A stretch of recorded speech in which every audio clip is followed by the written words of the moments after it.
Olá pessoal, cumprimento a todos vocês aí com a paz do Senhor Jesus Cristo. Bom dia, ou boa tarde, ou boa noite, depende do horário que você vai estar assistindo aí, né? Essa lição, né? Essa lição bíblica, né? Para quem não me conhece, meu nome é Shindri Moreira, eu sou pastor da Igreja Batista Shekinah, aqui na cidade de João Monlevade. Hoje nós vamos estudar a segunda lição da nossa nova revista, né, da Escola Bíblica. Como eu tenho explicado, geralmente as revistas elas têm 3 lições, né? E a revista que a gente está trabalhando agora, ela trata sobre os evangelhos. O tema é os evangelhos, uma história, 4 dimensões. Então nós fizemos a primeira lição, que foi a lição número 1, e o tema foi Mateus, o Evangelho do Reino. Para quem não sabe, a Bíblia tem 4 evangelhos. O Evangelho de Mateus, o Evangelho de Marcos, o Evangelho de Lucas, o Evangelho de João. Então nós temos 3 lições do Evangelho de Mateus, 3 lições do Evangelho de Marcos, 3 lições do Evangelho de Lucas e 4 lições do Evangelho de João, para estudarmos, amém? E nós estamos na segunda lição. A primeira lição foi ministrada na semana passada, em uma live, ou seja, ao vivo, pelo meu Facebook, Shindri Moreira. Você pode entrar lá no Facebook e você vai ver essa primeira lição. Essa segunda lição eu estou fazendo aqui no YouTube. Vai ficar aqui no meu canal do YouTube, Pastor Shindri Moreira. Então você vai ter acesso. Em breve eu vou baixar a primeira lição, e vou disponibilizá-la também no meu canal do YouTube. Irmãos, meus amigos, meus colegas, vocês que gostam aí de participar e assistir, eu peço a você perdão. Eu tenho observado que de manhã cedo, como agora, que é a parte da manhã, eu fico com a temperatura mais baixa, como a gente está tendo agora, né, um período assim de frio. Na manhã, meu nariz fica muito irritado, vias aéreas, tosse, coriza. E eu tô vendo que acho que gravar de manhã não tá sendo muito bom para mim. Fica ruim na gravação. Mas eu vou ver se eu mudo o horário, o dia de gravar, para evitar essa situação. Porque fica na gravação, é ruim. Mas eu peço a você que me perdoe no dia de hoje, porque, para te falar bem a verdade, eu estava tão irritado, assim, às vezes a Elsa estava tão irritada hoje de manhã, que eu tive que fazer gargarejo, tomar própolis, espirrar própolis na garganta, um monte de coisa para eu ir aguardar um tempo para eu começar a fazer, para poder disponibilizar, para não ficar tão assim desagradável, né? Então eu peço a você que me perdoe, tá? Pelas tosses ou, né, qualquer situação que você perceber aqui, mas é por isso, tá, meu irmão? Então a lição de hoje é Mateus, o Evangelho do Reino. A lição passada foi Mateus, o Evangelho do Rei. Hoje é Mateus, o Evangelho do Reino. Amém? Mateus, ele falou muito sobre o rei, que é Jesus, e falou muito sobre o Evangelho do Reino de Deus, ou do reino dos céus, as expressões que ele utilizou, tá certo? Então, eu quero ler aqui com você 2 textos bíblicos, tá?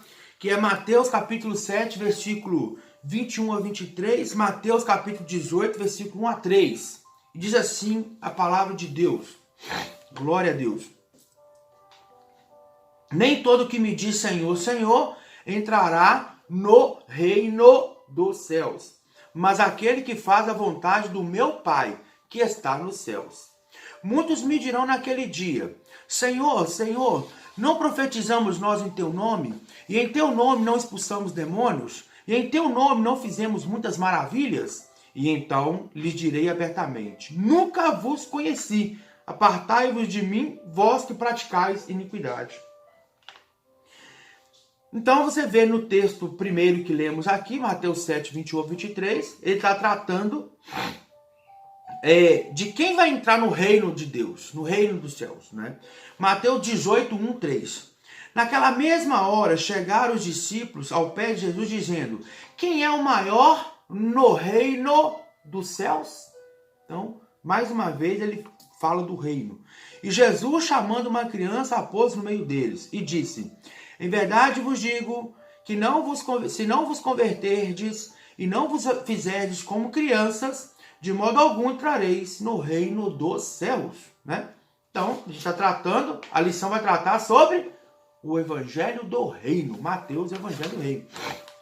Um outro texto que eu quero compartilhar com vocês aqui é o texto de Mateus, capítulo 6, versículo 33. Diz assim: mas buscai primeiro o reino de Deus e a sua justiça, e todas essas coisas vos serão acrescentadas. Amém, amado? Olha, então, vamos aqui a algumas curiosidades, né?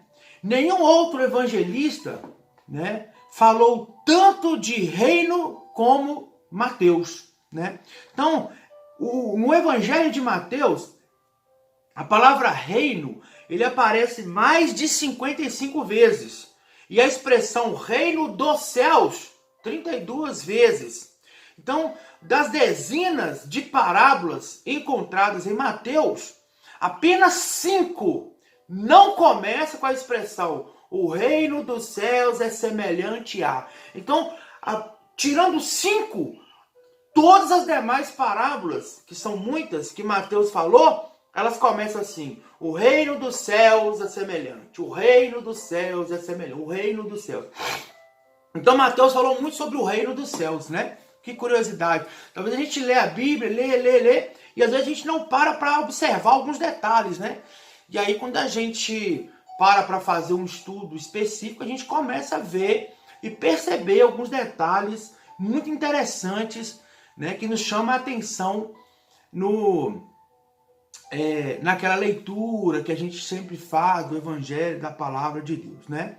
Então, aqui na palavra introdutória do nosso comentário aqui, da revista, diz assim: a definição humana de reino está diretamente relacionada à extensão territorial. Então, a dimensão humana de reino está relacionada a uma extensão territorial administrada por um soberano. Então, ou seja, hoje em dia, no mundo, existem poucos governos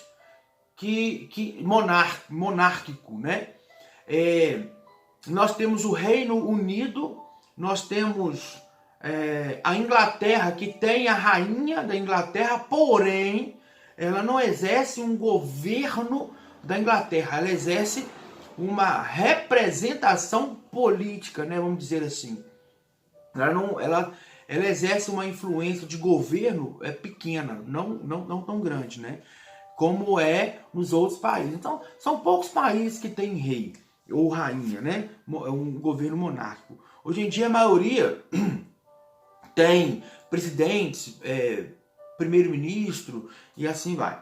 Mas, enfim, quando se fala de reino humano, existe um território que é governado por aquele rei e existe um soberano, que é aquele rei que domina, né, que governa.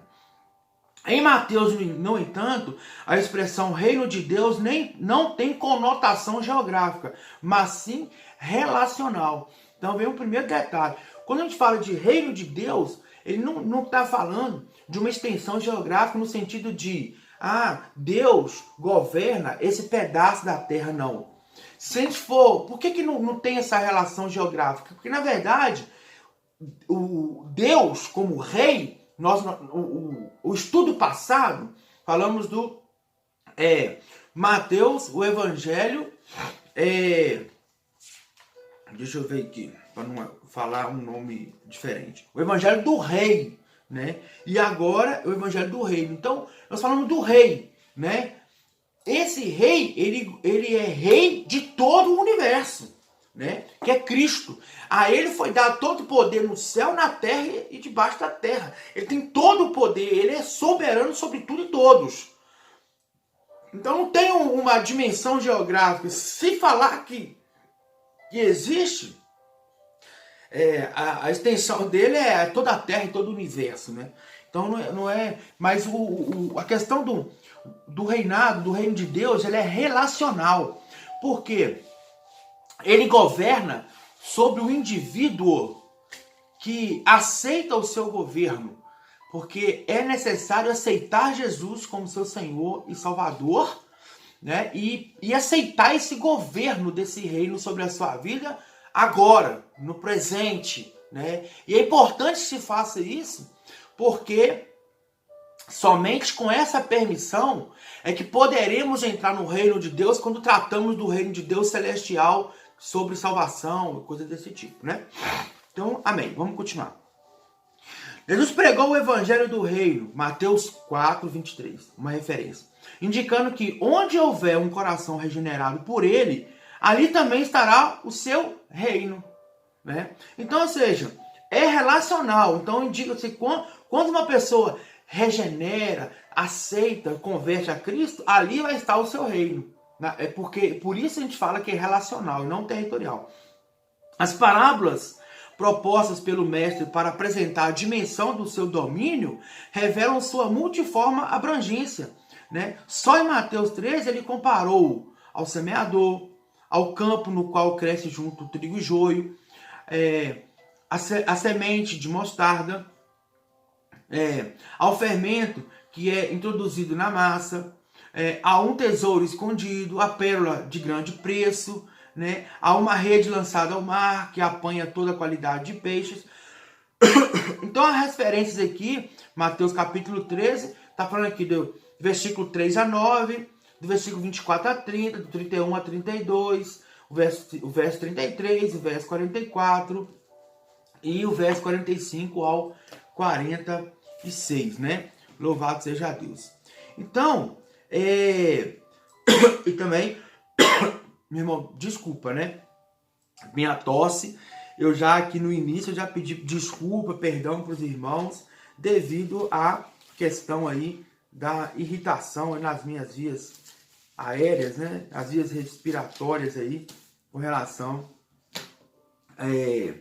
a temperatura mais baixa, né? De acordo que vai passando, aí vai melhorando, né? Glória a Deus. Vamos lá. E o verso 47 ao 50 também, que eu não falei aqui, né? Louvado seja Deus. Amém? Então vamos lá. A ideia de um reino teocrático, né? Para quem não sabe o que é teocracia, teocracia significa um governo divino, aquilo que é governado por Deus, né? Um governo teocrático, tá? A ideia de um reino teocrático, um reino que é governado por Deus, não aparece apenas no Novo Testamento. Quando Israel estava no Sinai, após ter sido resgatado do cativeiro egípcio, Deus falou ao povo: vós me sereis reino de sacerdotes e nação santa. Êxodo, capítulo 19, versículo 6, parte A. Né? Então, vós sereis reino de sacerdotes e nação santa. Então, desde o Êxodo, Deus já vem falando de reino, de reinado, de reinar, de governo monárquico, mas celestial nesse caso, né? A priori, Israel seria o povo que formaria esse reino, né? Porque para ter um reino, tem que ter um soberano. E tem que ter os seus súditos, aqueles que se permitirão ser governados por aquele soberano, né? No caso, Israel seria então esse povo que teria então como seu rei, né, o Senhor nosso Deus, né? Entretanto, o advento do Messias como rei prometido revela-nos um novo prisma, uma nova visão, uma nova forma de enxergar. Cristo viveu, morreu e ressuscitou. Quem nele crê pode ingressar no reino de Deus, né? Então hoje é assim. Para ingressar no reino de Deus, é necessário crer e aceitar Jesus como seu Senhor e Salvador. Somente assim eu consigo ingressar no reino de Deus, né? Mateus 21, 43, né? Então, nessa introdução aqui, lembre-se que o reino de Deus não é demarcado geograficamente. O reino de Deus é demarcado por relacionamento, né? É relacional, amém? Então, as leis do reino. Irmão, todo reino tem que ter lei. Todo segmento, qualquer situação tem que ter norma. Norma que vá reger aquele segmento. Vou dar um exemplo. A Igreja Batista Shekinah de João Monlevade. Toda pessoa que fala que é crente em Jesus Cristo, que crê nas palavras de Cristo, precisa se submeter aos princípios de Cristo, que nós chamamos de princípios cristãos. E é necessário se submeter às normas do Evangelho, às normas que Cristo trouxe para nós. Amém? É o principal. Mas a igreja, quanto instituição, nós temos que ter normas internas para que tenha o mínimo de organização. Porque senão fica bagunça.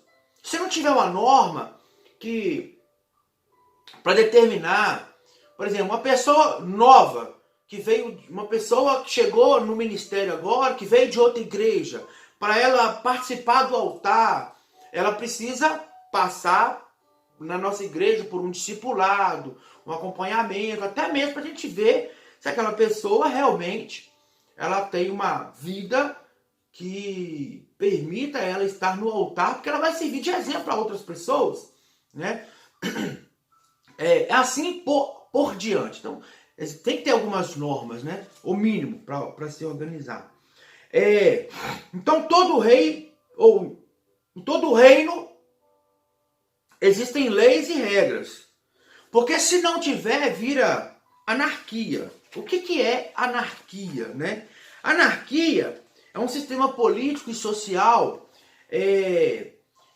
que é baseado na negação do princípio de autoridade governamental. Então, quando você vê uma pessoa que ela não gosta de se submeter a normas, a governos, essa pessoa ela tem um princípio de anarquia dentro do seu interior, que ela precisa ficar liberta, porque isso é maléfico, isso não é bom, né?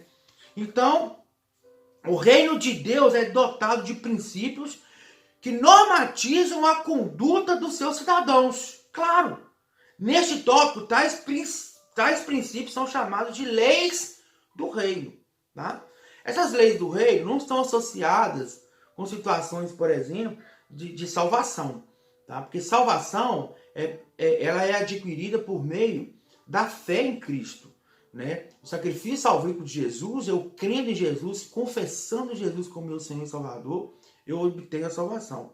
Mas uma vez que eu aceito Jesus e creio em Jesus, entrego a minha vida para Ele, permito-me ser seu súdito e permito que Ele seja o meu rei, então permito eu ser governado por Ele e cumprir seus princípios e andar nas suas pegadas, então eu preciso então cumprir as leis deste reino que eu passo a ele pertencer, que é o reino de Deus, né?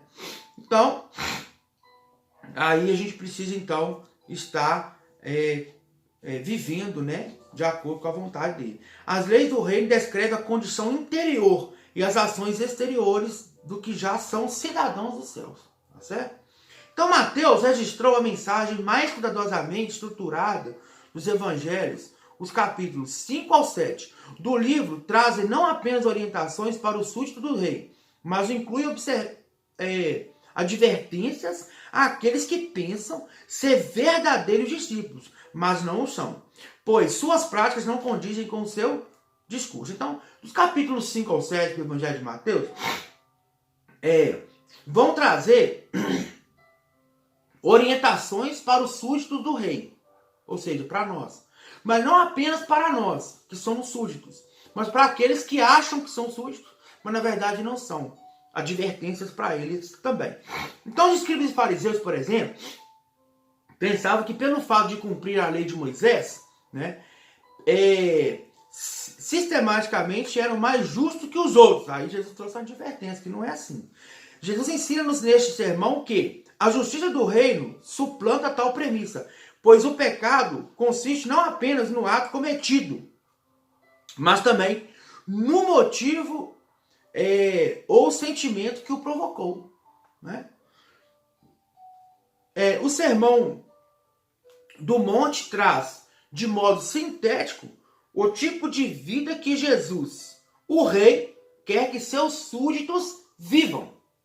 Então eu vou repetir. O Sermão do Monte traz, de modo sintético, o tipo de vida que Jesus, o rei, ele é o rei desse reinado, quer que os seus súditos, nós, venhamos a viver. Então, estou aqui com a Bíblia aqui, o capítulo 5 de Mateus vai falar do sermão do monte, ou sermão da montanha.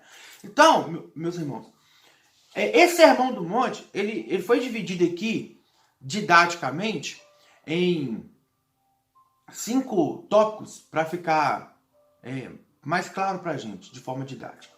Então, a parte 1 vai de Mateus 5, do 1 ao 2, é a introdução. A parte 2, as bem-aventuranças, ou o caráter do cidadão do reino. Ele vai tratar do caráter do cidadão do reino, de Mateus 5, de 3 a 16. Depois, na parte 3, a conduta do cidadão do reino diante da lei. Então, a conduta do cidadão do reino diante da lei. Mateus 5, 17 a 48. Depois, a conduta do cidadão do reino em relação a Deus. Mateus 6, de 1 a 34. Depois, a parte 5, a conduta do cidadão do reino diante dos valores da vida. Mateus 7, de 1 a 29. Depois você pegue Mateus, capítulos 5 ao 7, dê uma lida. Você que tem a revista, você pegue esses tópicos aqui que foram divididos didaticamente e você vai lá nesses capítulos, nessas referências e dê uma olhada, tá? Para você ver. Então vamos lá. Tópico 1.1. Leis éticas e morais, tá? Lembra que eu falei que todo reinado tem que ter leis, né? Então, normas, né? Então vamos falar das leis ou normas aqui que são éticas e morais, tá? A ética e a moral, elas norteiam as condutas das pessoas. Vamos entender um pouquinho. A ética e a moral observadas nos escritos do Evangelho de Mateus vinculam a pessoa à obra de Jesus, cuja vida e ensino constituem no cumprimento da lei. Então, há uma vinculação, né? Da pessoa com a obra de Deus no seu reino por meio das normas que ele colocou. O conhecido Sermão do Monte, Jesus apresentou os princípios éticos e morais do seu reino, os quais formam uma contracultura diante da cultura imposta pela sociedade. Irmão, a Bíblia diz, está escrito na Bíblia, em 1 João, na primeira carta, primeira epístola de João, que o mundo jaz no maligno, ou seja, o sistema que domina o mundo, ele é maligno. Esse sistema, tá? Quando você começa a ler mesmo, estudar mesmo a Bíblia e entender a vontade de Deus, você vai ver que a vontade dele é completamente... as coisas do mundo vão completamente contrárias às vontades de Deus. É uma correnteza ao inverso. Tá? Por isso que é exatamente por isso que quando uma pessoa aceita Jesus como seu Senhor e Salvador, ela muda muito. Por quê? Porque ela começa a aprender a interiorizar os ensinamentos de Cristo. E eles vão muito contrário aos ensinamentos do mundo, das pessoas que não conhecem a Deus. Que dizem da boca para fora que conhece, que tal, que vai na igreja e tal, mas não tem nada de Deus. Não conhece. Então, por isso que a pessoa muda muito. A pessoa, ela para de fazer muitas coisas erradas que faziam, né? Ela para de falar muitas coisas que ela falava. Ela para de pensar muitas coisas que ela pensava. Ela começa a pensar diferente, falar diferente, agir diferente. A conduta é transformada. Olha, vou abrir um parêntese aqui para falar uma coisa. Existe um evangelho sendo pregado aí hoje, um evangelho de facilidades, um evangelho que eu posso te chamar de evangelho barato, ou se não até mesmo um evangelho banal. Qual? É aquele que não transforma a vida das pessoas. Porque o evangelho verdadeiro, ele transforma, ele traz transformação. O evangelho verdadeiro, ele liberta a pessoa. Ele liberta a pessoa da prostituição, ele liberta a pessoa da droga, ele liberta a pessoa do álcool, ele liberta a pessoa das palavras torpes, chulas, ele liberta a pessoa de condutas, práticas pecaminosas, ele liberta a pessoa do homossexualismo, ele liberta a pessoa de um monte de coisas que é pecaminoso, que é condenável por Deus. Ele liberta, ele transforma a pessoa. Transforma o caráter, ele transforma. Então, esse evangelho que é pregado e que não transforma, esse não é o evangelho de Cristo. O evangelho de Cristo ele é transformador. Minha vida foi completamente transformada. Quem me conheceu antes e que me conhece depois do evangelho, sabe o que eu estou dizendo. Então, o evangelho de Cristo, ele transforma. Então, o evangelho de Cristo, ele traz condutas éticas e morais que são completamente diferentes da ética e da moral que o mundo prega. Por isso a pessoa é transformada. Tá? Então, no conhecimento, né, no conhecido Sermão da Montanha que nós estamos falando aqui, né, foi pregado condutas éticas e morais que vão completamente contrário à ética moral da sociedade. Por isso a transformação. A palavra ética tem origem do grego ethos, morada, habitat, refúgio, habitação. E está associada ao caráter. Então a ética está associada ao caráter, tá bom? Caráter do indivíduo, tá? A índole da pessoa. A moral, por sua vez, tem origem do latim morales, relativo aos costumes. Então, isso já está mais relacionado, a moral está mais relacionada com a questão da sociedade, os costumes, o conjunto de regras de uma sociedade. Tá certo? Em outras palavras, significa dizer que, enquanto a ética diz respeito ao comportamento pessoal, a moral atrela-se ao comportamento social. Então a ética ilumina a conduta moral. Então vamos lá. Para aquilo que muitos consideram estar no campo da decisão moral, é a ética pessoal quem dita o comportamento. Na realidade, por exemplo, em alguns países onde o aborto é uma questão moral, normatizada pela lei, é a ética ou caráter individual quem determina sua prática ou não. Ou seja, a ética, que é a questão da índole, né, da pessoa, né, a questão do caráter da pessoa, é ela que vai determinar as questões morais daquela pessoa. Né? Então, e quando você começa a trabalhar essa ética em muitas pessoas que se relacionam, a tendência, aquela sociedade, que vai virar uma sociedade, uma comunidade, sociedade, vão delimitar ou nortear ou basilar as condutas morais dentro daquela comunidade ou sociedade. Tá certo? Então Mateus pode ser considerado o evangelho ético, né? Aquele evangelho que trata do caráter da pessoa, né? Por excelência. No entanto, a ética apresentada por Jesus nesse livro não se restringe a uma lista de regras. Antes, diz respeito a fazer a vontade de Deus. Então, Jesus vem falando em nós fazermos a vontade de Deus, né? Cumprirmos com o seu querer e não com o nosso, né? Destaque-se neste ponto que a exigência central da lei de Deus é o amor ao próximo. Esse, aliás, é o cerne da missão de Cristo.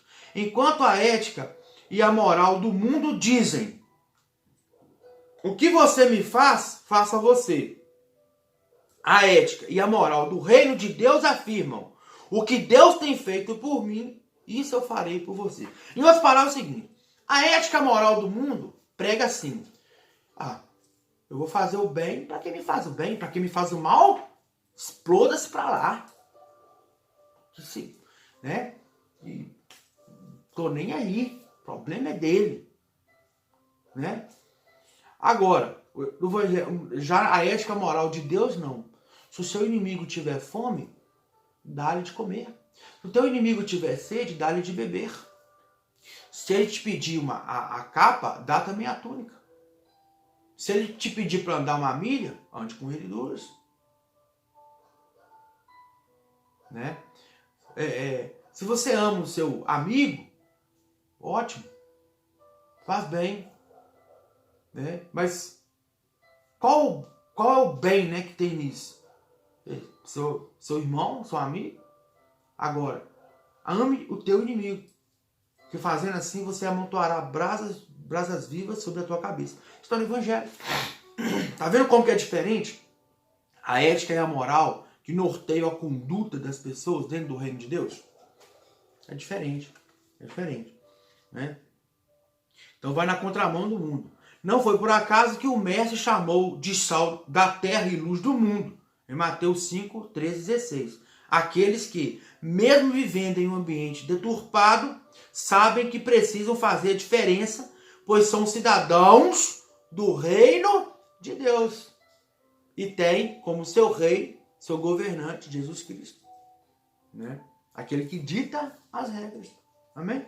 Então, leis espirituais. Uma reforma eficiente começa de dentro para fora. De dentro para fora, né? Então, quando a pessoa ela passa a pertencer ao reino de Deus, ele é transformado de dentro para fora, não de fora para dentro, né? Então, o reino de Deus encontra-se no campo da espiritualidade. O governo de Deus é de dentro para fora. Lembra? O reino de Deus não é demarcado geograficamente, mas a demarcação ela é relacional, né? Então, sendo assim, as leis espirituais não ficam relegadas a um segundo plano, de jeito nenhum. As leis, as regras espirituais, elas estão em primeiro plano. Senão, não tem como a gente falar que a gente pertence a esse reino. Amém? Então, as leis éticas e morais dizem respeito ao relacionamento dos cidadãos do reino de Deus com os cidadãos do mundo. As leis espirituais, em contrapartida, dizem respeito ao relacionamento... Peraí que eu vou voltar a leitura aqui, que eu acho que eu fiz uma leitura errada. As leis éticas e morais dizem respeito ao relacionamento dos cidadãos do reino com os cidadãos do mundo, certo? As leis espirituais, em contrapartida, dizem respeito ao relacionamento dos cidadãos do reino com o Deus do reino. Ah, sim. Não tinha errado, não. Então, as leis éticas e morais dizem respeito ao relacionamento dos cidadãos do reino de Deus com os cidadãos do mundo. Amar o próximo, fazer o bem, né, sem olhar a quem, como isso não está na Bíblia, não, fazer o bem sem olhar a quem. Isso é um adágio popular, mas é correto. E as leis espirituais já tratam do relacionamento do cidadão do reino com o Deus do reino, né, com o rei, né, com Cristo. Então essas leis espirituais podem soar como loucura para os que estão no mundo. Podem não fazer sentido para o cético. O cético é aquele que não crê, o descrente. Contudo, os cidadãos do reino entendem que não basta ter uma vida equilibrada na horizontal. É preciso estabelecer comunhão com o eterno na vertical. Então, querido, você que faz parte do reino de Deus, né? Você precisa manter, e o evangelho de Lucas vem trazendo, de Mateus, desculpa, vem trazendo isso, precisa se relacionar com o rei desse reino. Amém? Precisa se relacionar com o rei desse reino. Tá? E nós vamos nos relacionar com ele com normas espirituais. Amém? Então, dentre muitas leis espirituais contidas nos relacionamentos de Jesus, destacamos 10. 10. Tem muitas. Aí eu estou falando agora, vou destacar agora 10, vou falar assim, leis, né, normas espirituais para o súdito se relacionar com esse rei, que é Jesus Cristo, que é Deus.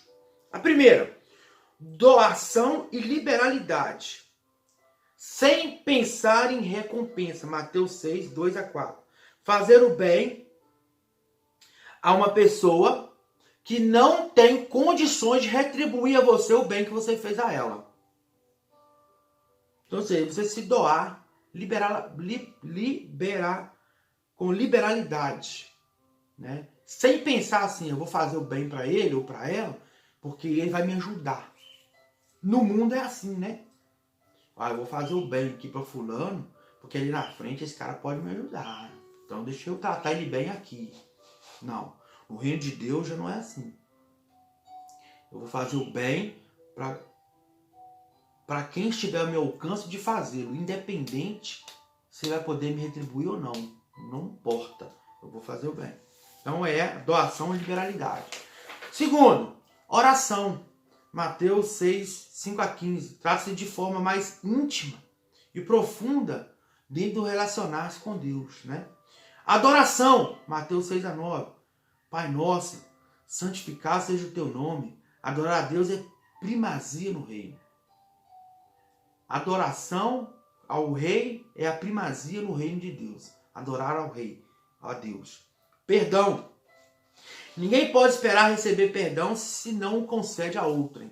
Então, está dentro desse reino também, no relacionamento espiritual com o nosso Pai. Mateus 6, 12 a 15.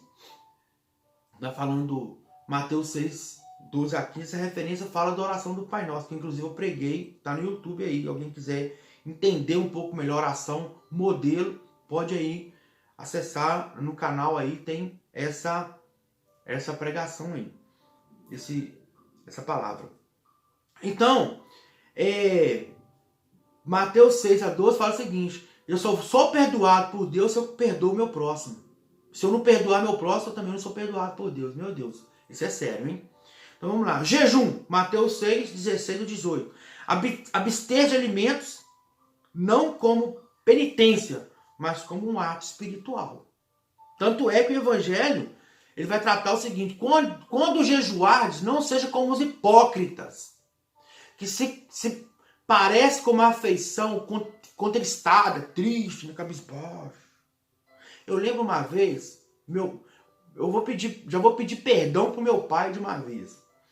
Mas meu pai não era evangélico na época, hoje ele é evangélico, hoje estuda a Bíblia, né?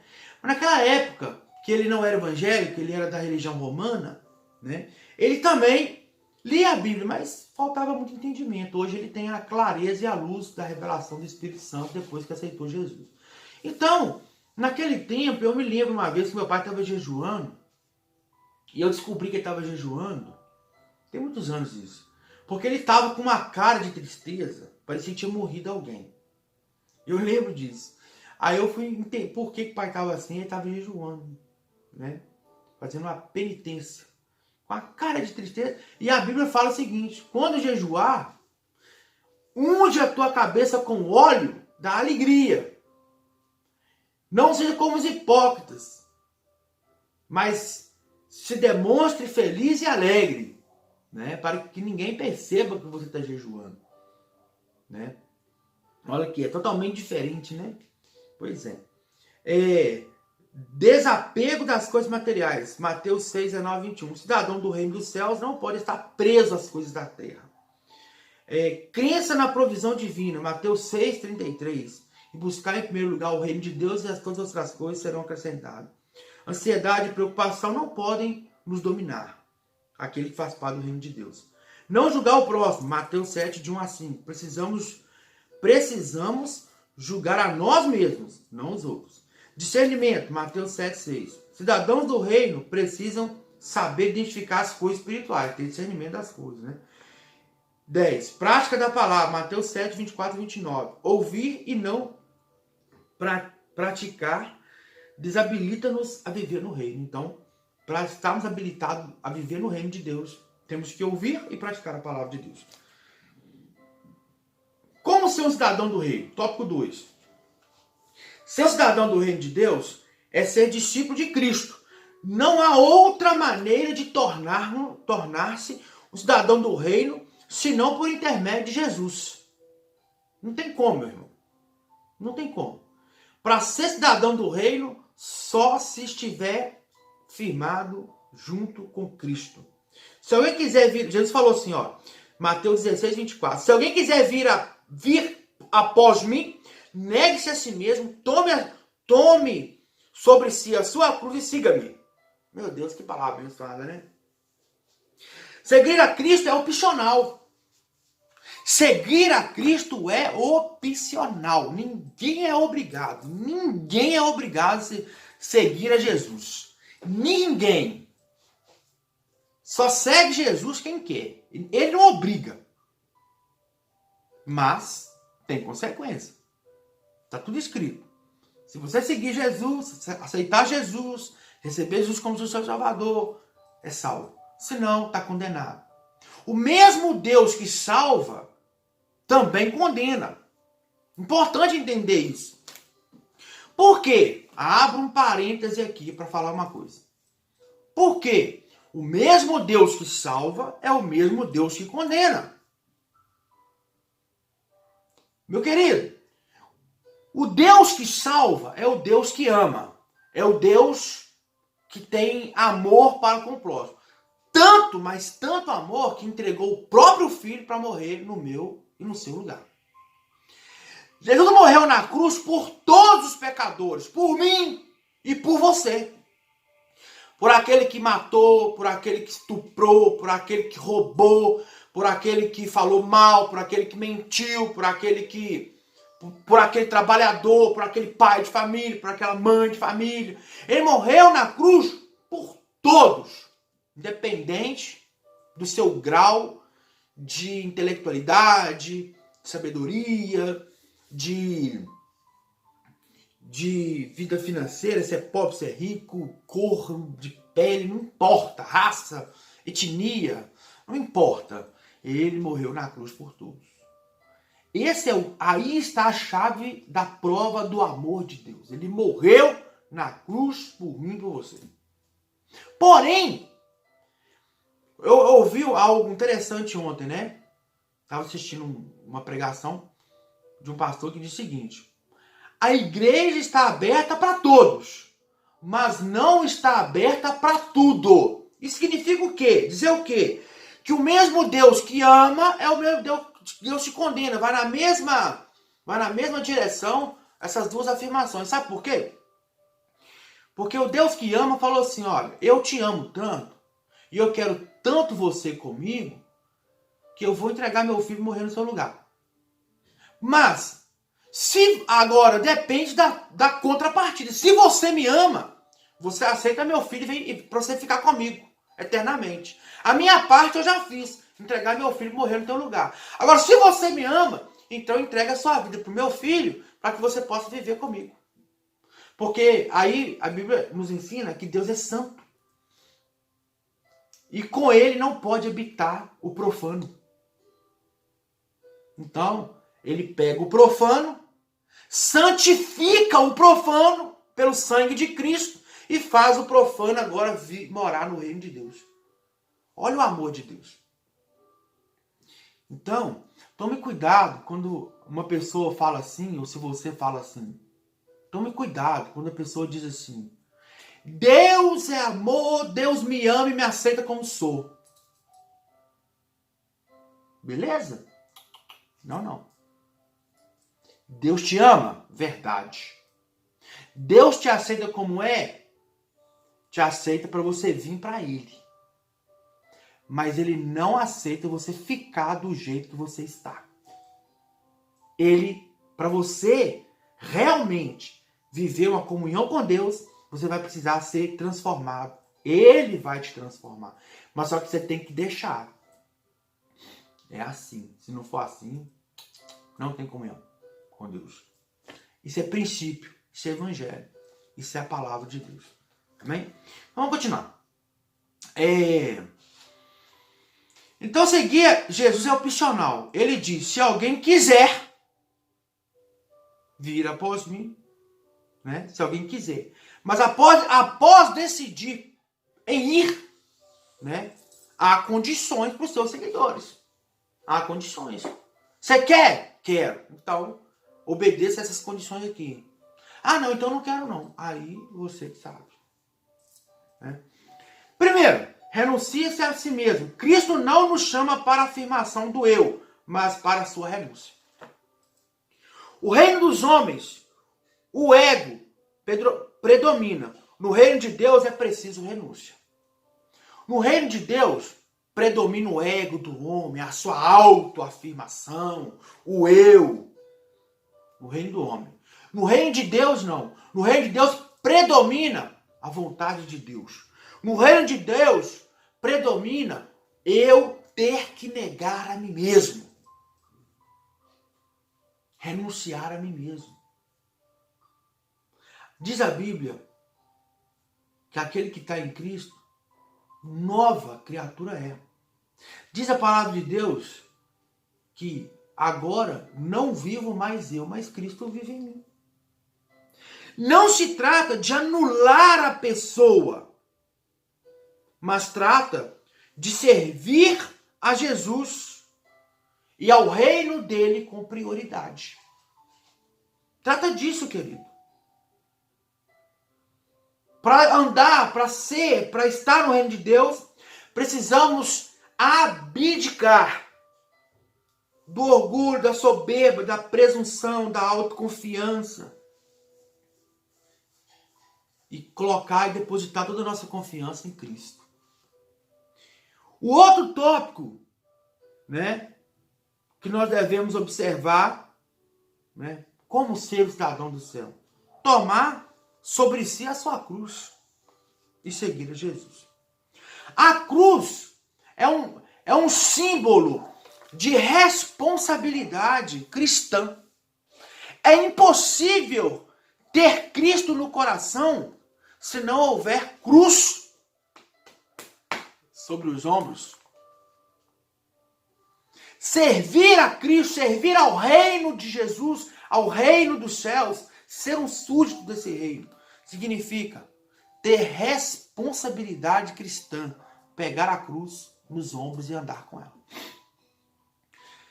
Tomar a cruz, então, é assumir a responsabilidade, querido. A responsabilidade do martírio, se for preciso. Responsabilidade de negar a nós mesmos. Responsabilidade de fazer a vontade de Deus. Né? A figura de linguagem de tomar a cruz significa, utilizada, né, remete a um condenado forçado a levar a própria cruz até o lugar da execução. Era assim, né? E Jesus fez isso. Ele teve que levar a sua própria cruz até o lugar da sua execução. Entretanto, enquanto o condenado o faz por opção, o discípulo de Jesus faz de boa vontade. Eu vou levar minha cruz porque eu quero pertencer a esse reino. Toma sua cruz e siga-me. Ou seja, Jesus teve que carregar uma cruz. E nós também temos que carregar. A cruz da perseguição, se for o caso, a cruz de muitas vezes sermos envergonhados. Envergonhados em qual sentido? Não é de nós darmos motivo para vergonha, mas às vezes você está no meio de um grupo de pessoas e aquelas pessoas utilizarem de palavras que você fica envergonhado porque você é de Jesus e tal. Então você não, na verdade, você não deve se envergonhar. Deve suportar aquilo que as pessoas estão fazendo contra você, a afronta, né?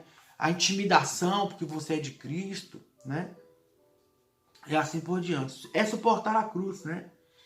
Enquanto pessoas vão te coagir, vão te afrontar, familiares, amigos, colegas, sala de aula, local de trabalho, né? Em muitos lugares, muitas das vezes, vão querer nos afrontar, nos coagir, porque somos de Jesus. E aí é tomar a cruz. Não largar, ficar firme com ela. Amém? Então, há muitos crentes sem cruz, infelizmente. Mas vida cristã sem responsabilidade para com o reino não existe. Tem muita gente aí que não quer carregar a cruz. Mas essa pessoa que não quer carregar a cruz, ela acha que faz parte do reino, mas não faz. Vai chegar um dia, se essa pessoa não tomar a cruz para andar com Cristo, vai chegar o dia que ela vai falar assim: apartai-vos de mim, não te conheço não. Né? Que Deus te livre e te guarde, em nome de Jesus. Uma outra situação, né, que nos faz ser cidadão do reino. Siga-me, ou seja, seguir Jesus. Essa condição diz respeito a seguir a Cristo diariamente e constantemente. Não apenas por um determinado tempo. Segui-lo é imitá-lo. Né? É fazer o que ele faria em nosso lugar. É ser fiel a ele. Não somente quando for fácil, mas ser fiel a ele também quando for difícil. Né? Não apenas quando for conveniente ou popular. Não. Mesmo quando servir a Cristo, te fará ser impopular. Vou dar um exemplo meu como pastor hoje. Eu digo que nos tempos de hoje está muito difícil pastorear. Não está fácil não. Por vários motivos. Mas um deles é que muitas pessoas não querem serem pastoreadas. Eles querem um pastor que faça-lhe as suas vontades. E eu não sou pastor assim. Eu não sou. Eu tenho convicção do tempo profético que Deus me chamou e me levantou. Eu sei do que a gente está vivendo. Eu sei como fazer para ter uma igreja, lotada de gente. Começa a fazer a vontade de todo mundo, agradar todo mundo. Pare de pregar veementemente contra o pecado. Para de pregar firmemente em favor da santidade. Para de pregar o evangelho de tome a sua cruz, siga Jesus, negue a si mesmo. A porta é estreita. Para de pregar esse evangelho. Começa a pregar o evangelho. Na verdade não é evangelho, né? Começa a pregar a palavra de Deus vai fazer, você vai conseguir. Começa a pregar a palavra de você vai prosperar, tudo vai dar certo. Começa a pregar aquela palavra de coloca Deus na parede, que ele tem que fazer. Começa a pregar isso. Começa a fazer uns movimentos assim, daqui a pouco você vai ver a igreja, cheia de gente. Mas o evangelho não é isso. Deus não me chamou para pregar o que você quer ouvir. Deus me chamou para pregar o que você precisa ouvir. Só que a Bíblia diz que no final dos tempos vai acontecer que muitas pessoas não vão suportar a sã doutrina. O que é sã doutrina? Doutrina é ensinamento. Não vão suportar o ensinamento puro da palavra de Cristo, da palavra de Deus. Não vão suportar. Muitas pessoas vão buscar mestres para si mesmo, que façam suas vontades. E aí, querido, Nós estamos vivendo esse tempo. Olha, hoje, nós estamos vivendo um tempo, principalmente nas igrejas muito grandes, chamada de mega church, né? Church é a igreja, mega é grande, então as mega igrejas, né? Se vê muito pouco a pregação do evangelho, a pregação da palavra. Você vê muito pregação, palavras ministradas de autoajuda. É como se fosse um coach, não um pregador do evangelho, um coach pregando, uma palestra de autoajuda, motivacional, até usa textos bíblicos, mas quando você começa e daqui a pouco está totalmente no motivacional, naquela coisa de te colocar para cima e tal, e estão deixando de lado ali o evangelho, a pregação do evangelho da cruz, do evangelho do negar a si mesmo, do seguir Jesus, né? Mas infelizmente tem que acontecer para cumprir a palavra, né? Nós estamos aí firmes em nome de Jesus. Então, siga-me. Seguir Jesus é imitar Jesus em qualquer situação. Em qualquer situação, né? Tópico 3. Tópico 3 e último, né? Um reino transcendente. O reino de Deus, ele é um reino transcendental. Transcendental. Ele não é limitado ao tempo, ele não é limitado geograficamente. Os reinos da terra, eles são limitados, sabe por quê? Os reinos da terra, eles vêm e vão. Eles passam. Eles passam. Eles vêm e vão. Eles passam, né? Por mais bem sucedido que um reino está hoje, com a evolução do tempo, da tecnologia, da humanidade, daí a pouco ele cai e levanta outro. O reino de Deus não é assim. O reino de Deus é transcendental. A princípio, ele é eterno. O reino de Deus ele é eterno. Tá? Ele é um reino eterno. Mateus 6,10 fala assim, ó. Venha o teu reino, seja feita a tua vontade, tanto na terra como no céu. O reino de Deus, o reinado dele é na terra e no céu. Não é limitado geograficamente. Ele reina sobre tudo e tudo. Então, ele reina na terra, ele reina no céu, e o seu reino é eterno. Então, do céu para a terra, não podemos ser alienados no que diz respeito à nossa cidadania terrena. Mas precisamos entender que o governo do reino espiritual no qual estamos inseridos emana do céu, vem do céu. Então, o reino do céu na terra. Em outras palavras, não somos regidos por imposições terrenas, mas pela autoridade do reino eterno. Glória a Deus. Da terra para o céu. Assim como o céu interatua com a terra interage com o céu. Engana-se quem pensa que atitudes tomadas neste mundo não se refletem no céu. Leia Mateus 10, 32, 33. O que fazemos aqui, seja bom ou mal, compromete nossa cidadania celestial. Vamos ler Mateus 10, 33, 32 e 33? Estou com a Bíblia aqui. Vamos ler o que está escrito para você entender. Né? Mateus 10, 32. Diz assim. Portanto, qualquer que me confessar diante dos homens, eu confessarei diante do meu Pai, o que está nos céus.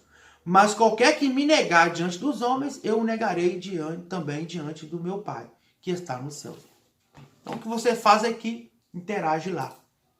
E lá, interage aqui. Então, meu irmão, o reino de Deus é nos céus e na terra. O reino de Deus é eterno. O reino de Deus não transcende apenas a geografia, o espaço. Ele transcende também o tempo. Muitos reinos e impérios levantam-se com vigor e exuberância, mas não puderam superar. Levantaram-se, né? Mas não puderam superar a força do tempo e a pujança da evolução.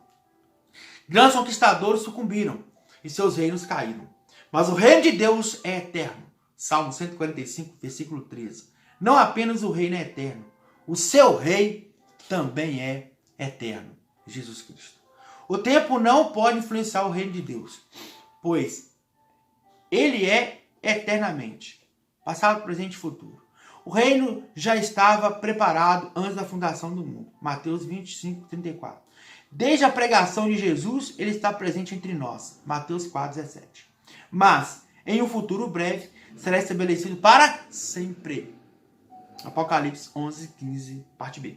Somos cidadãos de um reino eterno. Somos súditos de um reino eterno. Louvado seja Deus. Amém? Concluindo. O reino de Deus deve ser experimentado e vivido, não apenas transmitido e ensinado. O reino de Deus deve ser experimentado e vivido, não apenas, ou seja, devemos transmitir e ensinar, mas devemos experimentar e vivê-lo. Enquanto aguardamos o reino escatológico, sua essência deve ser levada a cabo no tempo presente. A sério, levada a sério. Jesus chamou homens e confiou-lhes a continuidade desse reino. Princípios éticos, morais, espirituais não caminham sozinhos pela terra. Interessante, né? Eles precisam ser conduzidos por pessoas, por mim e por você. Instituições que sirvam ao rei com inteireza de coração. A igreja. À medida que outras pessoas passam a crer e a participar dessa experiência, o reino de Deus expande-se no mundo. Amém? Então, a lição de hoje termina por aqui, né? A nossa lição de hoje, então, ela é Mateus, o Evangelho do Reino. A lição passada foi Mateus, o Evangelho do Reino. E a próxima lição será Mateus, deixa eu ver aqui o nome dela, Mateus, o Evangelho da Igreja. Tá bom? Então, querido, vamos fazer uma oração. Pai querido, Pai santo, Rei dos reis, nós te louvamos e te bendizemos, te glorificamos e te agradecemos por mais essa oportunidade de meditarmos nessa palavra abençoada.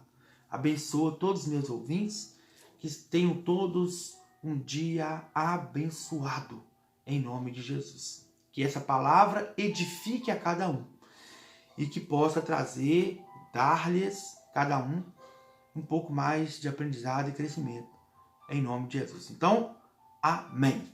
Querido, a próxima lição, capítulo 3, né, ou lição número 3, Mateus, Evangelho da Igreja. Te espero, até a próxima. Que Deus te abençoe, em nome de Jesus.